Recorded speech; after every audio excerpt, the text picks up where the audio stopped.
நீங்கள் வந்து ஃப்ளை பண்ணும்போது you take various G forces. ஆனால் நீங்கள் வந்து இப்போ நடந்துட்டு இருக்கீங்கன்னா உங்கள் மேலே 1G அப்ளை ஆகுதுன்னு அர்த்தம். ஏர்கிராஃப்டில் வந்து திஸ் இஸ் எக்ஸ்பீரியன்ஸ் மச் மோர். அந்த சீட் ஃபயர் ஆகி அவர் வந்து இஜெக்ட் ஆகிறாருன்னு வச்சுக்கோங்களேன், தென் தி ஹோல் ஸ்கோப் சேஞ்சஸ். அதே வந்து கொஞ்சம் பழைய ஏர்கிராஃப்டாக பார்த்தீங்கன்னா, எஸ்பெஷலி ரஷ்யன் டைப் பார்த்தீங்கன்னா, அது 20 to 22G. இப்போ நினச்சி பாருங்கள், உங்கள் மேலே 22 டைம்ஸ் உங்கள் வெயிட் நீங்கள் ஃபீல் பண்ணுறீங்க. அது வந்து உங்களை மெடிக்கலி எவ்வளோ எஃபெக்ட் ஆகும் நீங்கள் பாருங்கள். So he must have probably had some damage which might have happened on the vertebrae. ஒரு வாட்டி நீங்கள் கிளியர் பண்ணிட்டீங்க உள்ள போனீங்க அப்படின்லாம் கிடையாது. Okay, annually it is check. He still qualified fighter pilot. அவர் வந்து அந்த ஜாபை விடலை. there is a temporary respite because of a medical requirement. அவ்வளோதான் சார். அபிநந்தனை எப்போ நம்ம அவரோட வீட்டுக்கு எக்ஸ்பெக்ட் பண்ணலாம்? still now he is there in the that no one can tell you boss. if in case அந்த மெடிக்கல் ஸ்டாண்டர்ட்ஸ்க்கு அபிநந்தன் இல்லை அப்படின்றப்போ ஆப்ஷனலாக வேறு ஏர்ஃபோர்ஸில் என்ன மாதிரியான பிளேஸில் அவரை போஸ்ட் பண்ணுவாங்க? சார், இப்போது ஒரு ஃபைட்டர் பைலட்டாக இருந்துட்டு ஒரு டிரான்ஸ்போர்ட்மெண்ட்லையோ இல்லை கிரவுண்ட் டியூட்டிலையோ லாஜிஸ்டிக்ஸ்லையோ போடுறப்போ எவ்வளோ எமோஷனலாக இதை ஏற்றுக்க முடியும், எவ்வளோ எமோஷனலாக இதை அக்செப்ட் பண்ணிக்க முடியும்? சார், இப்போது டீப்ரீஃபிங்கில் இருக்கிற அபிநந்தனுக்கு நீங்கள் என்ன சொல்ல விரும்புகிறீங்க? சீக்கிரமாக மச்சி வா, அப்படியே தமிழில் வந்துட்டு come on let's have a good time அப்படின்னு தான் சொல்லுவேன்.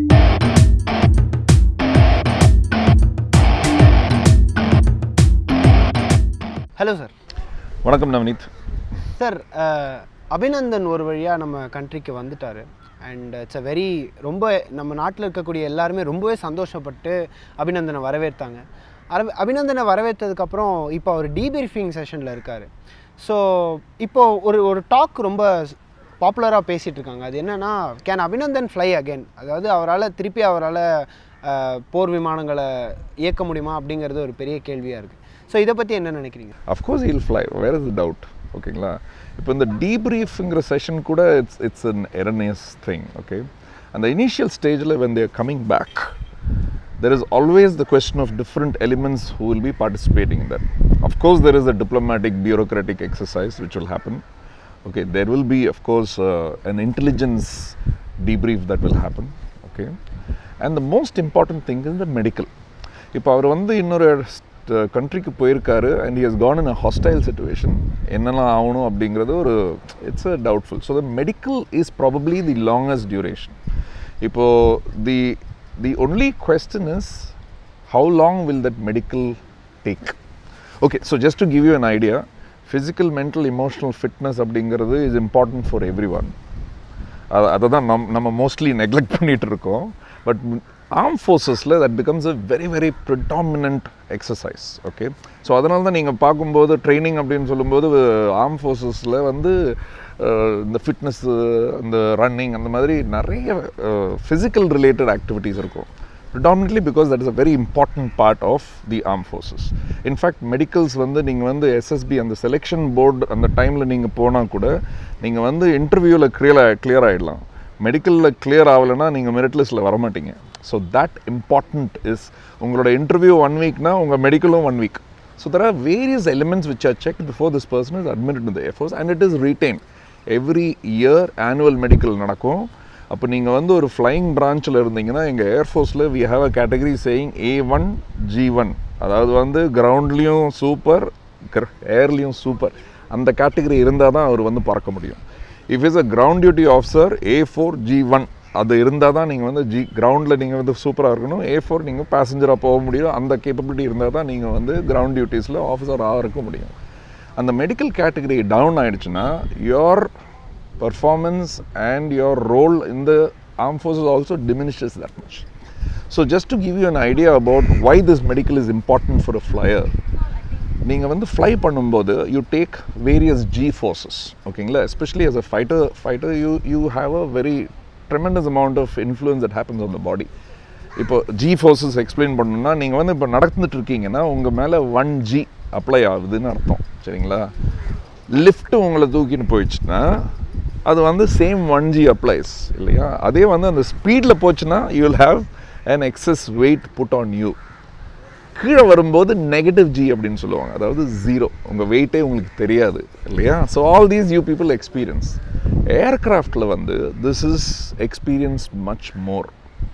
இப்போ நீங்கள் வேரியஸ் மனூவர்ஸ் பண்ணும்போது pull up பண்ணும்போதோ சைடில் ரோல் பண்ணும்போதோ இன்வெர்டட் பண்ணும்போதோ various G forces are affecting you. ஓகேங்களா? This will go on till about 5 to 6 G. இப்போ ஒரு when we are doing அந்த சீட் ஃபயர் ஆகி அவர் வந்து இஜெக்ட் ஆகிறாருன்னு வச்சுக்கோங்களேன், then the whole scope changes.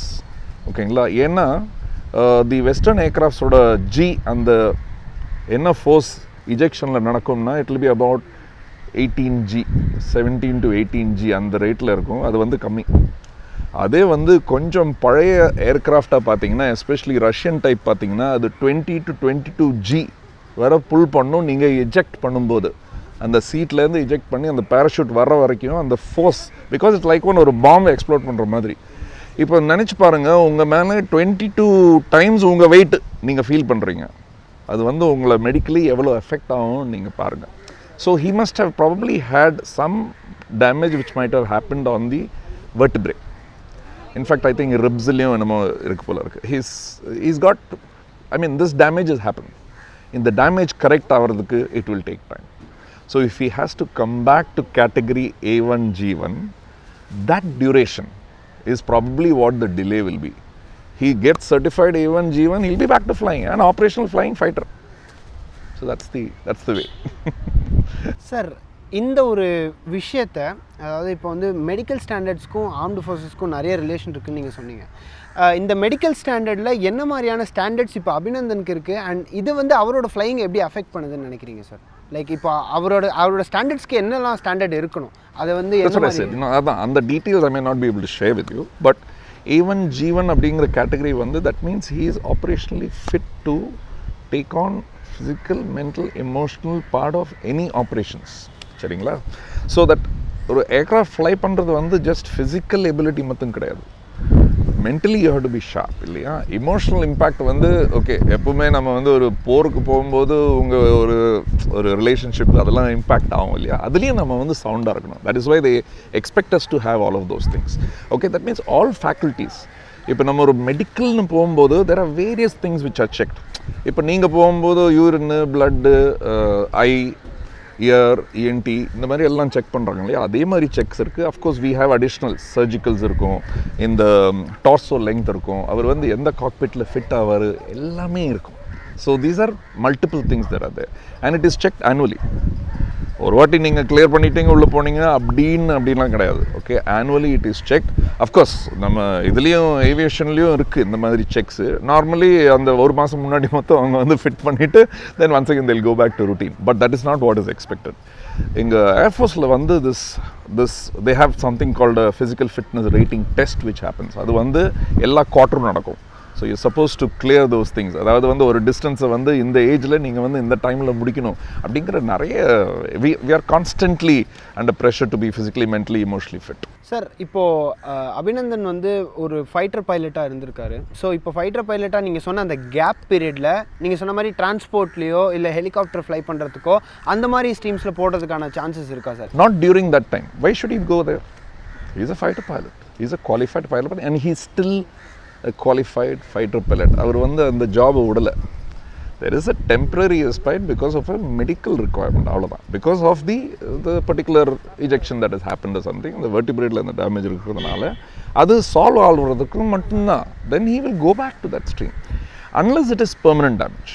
இப்போ பெர்மனன்ட் டேமேஜ் ஆயிடுச்சுன்னா தென் of course they will find out whether he is suitable for anything else or not, or he is suitable for flying. Other one, the decision will be happening if there is permanent damage. But I don't think there is that cause for worry at all. There is no problem. Sir, அதே மாதிரி இந்த டீப்ரீஃபிங் செஷன்லேயே air force personal, அதாவது ஏர்ஃபோர்ஸில் இருக்கக்கூடிய தலைமை அதிகாரிகள் கூட டீப்ரீஃபிங் நடக்குமா? Of course. Where is the doubt? Of course. Air Force officers will be consistently, he'll have a liaison officer who's an Air Force guy. The top brasses of Air Force will be involved in this entire thing. Of course, it is information that is useful and important for all of them. Yeah? In the mari situations, ஏன் நடக்காது அப்படின்னு சொல்லிட்டு நம்ம imagine பண்ண முடியும். It can happen again, isn't it? So this debrief will be part of the Air Force routine. So code of inquiry also will be ordered by an Air Force only. The Air Force has to go through that entire process of submitting details on related to this entire incident. Of course that will be there. It will go to the Ministry of Defence, it will probably be shared with intelligence. அதெல்லாம் நடக்கும். But Air Force is the key. Sir இப்போ அபிநந்தன் வந்து ஒரு fighter பைலட்டாக இருந்தார் and இப்போயும் நீங்கள் சொன்ன மாதிரி he still a fighter pilot. So if in case அந்த மெடிக்கல் ஸ்டாண்டர்ட்ஸ்க்கு அபிநந்தன் இல்லை அப்படின்றப்போ அவரோட அதாவது ஆப்ஷனலாக வேறு ஏர்ஃபோர்ஸில் என்ன மாதிரியான பிளேஸில் அவரை போஸ்ட் பண்ணுவாங்க? Okay, I'm not even imagining those kind of incidents happening. It's a very, very rare occurrence. அப்படின்னு சொல்லும்போது I can share a few of my course-mates who have gone through these experiences.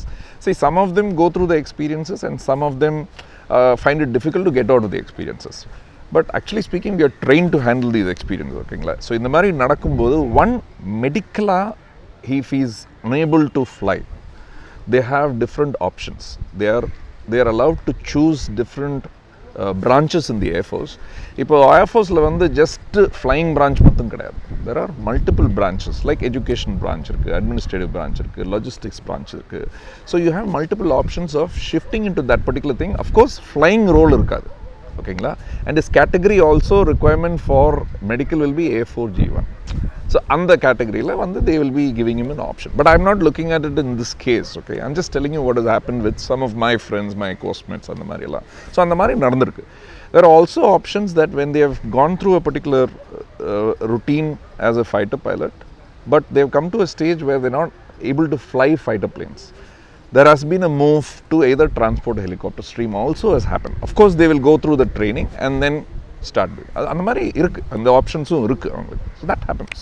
Sir இப்போது ஒரு fighter பைலட்டாக இருந்துட்டு ஒரு transport இதுலேயோ இல்லை ஒரு helicopter பறக்க வைக்கிற அந்த டிபார்ட்மெண்ட்லேயோ இல்லை கிரவுண்ட் டியூட்டிலையோ லாஜிஸ்டிக்ஸ்லேயோ போடுறப்போ ஒரு ஒரு ஃபோர்ஸஸில் இருக்கக்கூடிய ஒரு பர்சனாக கேட்குறேன், எவ்வளோ எமோஷ்னலாக இதை ஏற்றுக்க முடியும், எவ்வளோ எமோஷ்னலாக இதை அக்செப்ட் பண்ணிக்க முடியாது?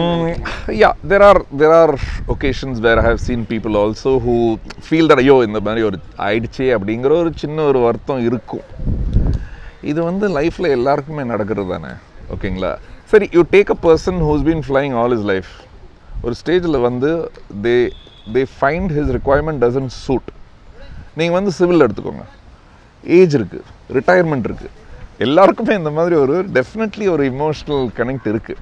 அது வந்து ஒரு மெச்சூரிட்டியும் தான் you will handle it. So இந்த மாதிரி சுச்சுவேஷன் நீங்கள் ரோட்டில் போகும்போது கூட நடக்கலாம் இல்லையா? யூ ஆர் சரி ஒரு சைக்கிளிஸ்ட் அப்படின்னு வச்சுக்கோங்களேன், everyday you do 50 kilometers cycling, accident நடந்துருச்சு, you can't use your leg, இந்த மாதிரி வருத்தம் இருக்குமா? So these are all things that will happen in life. அந்த மெச்சூரிட்டி இருக்கணும் நமக்கு. வந்து we should be able to say that okay இந்த மாதிரி நடந்திருக்கு, வாட் நெக்ஸ்ட் ரோலில் நம்ம வந்து எவ்வளோ பெஸ்ட்டாக பண்ண முடியும், என்ன பண்ண முடியும் அப்படின்னு பார்த்துட்டிங்கன்னா all these will just pass by. Sir அதே மாதிரி இந்த ஒரு இன்சிடெண்ட்டை மட்டும் வச்சுக்கிட்டு, இந்த ஒரு இன்சிடெண்ட்டை தள்ளி வச்சுட்டு, if this is going to be like இந்த ஒரு இன்சிடெண்ட்டை வச்சு அவரோட ஃப்யூச்சர் இருக்கும்பொழுது அவரோட பாஸ்ட்டை கனெக்ட் பண்ணுவாங்களா? Like he was one of the ace officer அப்படின்னு சொல்கிறப்போ இந்த ஒரு இன்சிடெண்ட்டை டீப்ரீஃப் பண்ணும்போது. So I'll give you a basic idea about எல்லாரோட ஆர்ம் ஃபோர்ஸஸ்லேயும், army, navy, air force, in fact in all the paramilitary also, they have something called a service book. Okay, or service recordன்னு வச்சுக்கோங்களேன். From that time he went for the interview. அதிலேருந்து எடுத்து என்னெல்லாம் அவங்க பண்ணியிருக்காங்களோ continuously they are tracked. Okay, now it has become digital also, so you are continuously aware of what this person's past is. You have something called an annual confidential report. அது வந்து appraisal அப்படின்னு சொல்லிட்டு சிவில்ல சொல்லுவாங்க இல்லையா, இது வந்து annual confidential report அப்படின்னு சொல்லிட்டு நம்ம we say it in the armed forces. It is tracked every year and his immediate reporting person above that, all of them assess him in terms of what he has done across that 1 year. These records are continuously available, so those don't get அவர் வந்து ஒரு incident நடந்துச்சு எல்லாத்தையுமே தூக்கி போடுங்கலாம் பண்ண மாட்டோம். Okay, it is tracked till he leaves the service, and service போன அப்புறமும் those details will still be available. So it is very, very clear. I mean நம்ம ரெக்கார்ட்ஸ் எல்லாம் it's a very sound system that was created and it's continuing in the armed forces. We are a very strong information related organization. So sir இந்த டீப்ரீஃபிங் செஷனில் இன்னொரு கேள்வி இருக்குது. என்னென்னா when is meeting, அதாவது ஒரு அஃபீஷியல்ஸும் மீட் பண்ணுறப்போ அங்கே என்ன நடந்ததுன்னு சொல்கிறது மாதிரி சமீபத்தில் வந்து டிஃபென்ஸ் மினிஸ்டர் வந்து அவங்கள ஹாஸ்பிட்டலில் மீட் பண்ண மாதிரி ஒரு பிக்சர் ஒன்று பார்த்தோம். ஸோ அந்த பிக்சரில் என்ன மாதிரியான விஷயங்கள் கன்வே ஆகுதுன்னு நினைக்கிறீங்க sir? I don't know how many of these pictures are கரெக்ட்பா. நீங்கள் வந்து உங்கள் வீட்டில் இம்பார்ட்டன்ட் பீப்புள் உங்களுக்கு ஏதாவது அடிபட்டுனா ஹாஸ்பிட்டலில் வந்து பார்ப்பாங்களா இல்லையா? அதே மாதிரி தானே இதுவும். அதில் வந்து ஒரு ஃபோட்டோகிராஃப் பார்த்தேன், நரேந்திர மோடி கூட யாரோ லேடி ஸ்டாண்டிங், அது வந்து அவங்களோட ஒய்ஃப் அப்படின்னு சொல்லிட்டு. ஸோ ஐம் சேயிங் இதுதான்ப்பா இர்ரெஸ்பான்சிபிள் இன்ஃபர்மேஷன் ஷேரிங் தான் சொல்ல முடியும், சீரியஸ்லி. ஓகேங்களா? அவங்களுக்கு தெரியக்கூட தெரியாது அவங்க வந்து ஒய்ஃபா இல்லையா அப்படின்னு சொல்லிட்டு ஏதோ ஒரு ஃபோட்டோகிராஃபை போட்டுட்டு அது வந்து நான் தான் ஃபஸ்ட் அமிச்சேன் அப்படின்னு சொல்லிட்டு ஒரு ஐ டோன்ட் நோ, ஒரு I think it's a pride that is misplaced இல்லையா? So see that's what I'm saying, if a defense minister goes and meets a particular person who's gone through an experience, அதில் என்ன தப்பு? ஒரு ரோட்டில் வந்து ஒரு accident நடந்தால் கூட அந்த மினிஸ்டர் போய் பார்க்குறாரு இல்லையா, இந்த மாதிரி நடந்திருக்கு அப்படின்னு சொல்லிட்டு. It's a simple thing. இதை வந்து நம்ம ஏன் making it a big thing? I think it is a normal thing. நான் வந்து என்னோட எம்ப்ளாயி யாராவது வந்து அடிபட்டார்னா நான் டெஃபினட்டாக போய் ஹாஸ்பிட்டல் பார்ப்பேன் இல்லையா? Same thing. சார், அபிநந்தனை எப்போ நம்ம அவரோட வீட்டுக்கு எக்ஸ்பெக்ட் பண்ணலாம்? Still now he is there in the... That no one can tell you, boss. Okay, this is a process that has to go through. அது எல்லாமே கிளியர் பண்ண அப்புறம் தான் அவர் வந்து இன்ஃபேக்ட் மெடிக்கலில் வந்து அவர் முடிக்காமல் வந்து அவர் எப்படி வீட்டுக்கு வருவார்? He'll be in the hospital இல்லையா? And that relevant hospital has to clear him that he is fit to go. அப்போ தான் நடக்கும். அது வந்து நம்ம சொல்ல முடியாது how long it will take. Sir, இப்போது டீப்ரீஃபிங்கில் இருக்கிற அபிநந்தனுக்கு நீங்கள் என்ன சொல்ல விரும்புகிறீங்க சார்? சீக்கிரமாக மச்சி வா, அப்படியே தமிழில் வந்து வந்துட்டு come on let's have a good time அப்படின்னு தான் சொல்லுவேன் நான். Okay, that is what you should do. You should celebrate. Thank you so much sir. No problem. All the best.